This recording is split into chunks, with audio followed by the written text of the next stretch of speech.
This is Samsung Galaxy F54, and today I will show how you can capture a screenshot on this device. So the default easiest method to take a screenshot is for you to simultaneously press the volume down and power keys like that, and as you can see the screenshot gets taken right away.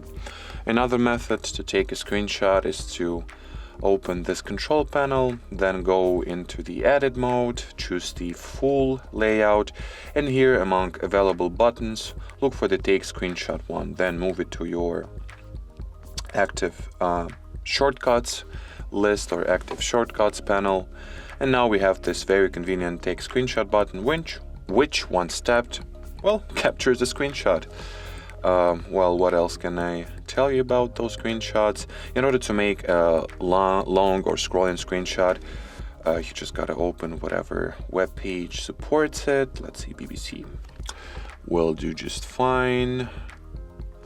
Here, just take a regular screenshot and then tap at this icon here to extend it, and then the scrolling or full page screenshot gets taken. So that'll be it for this video. Thanks for watching, and bye bye.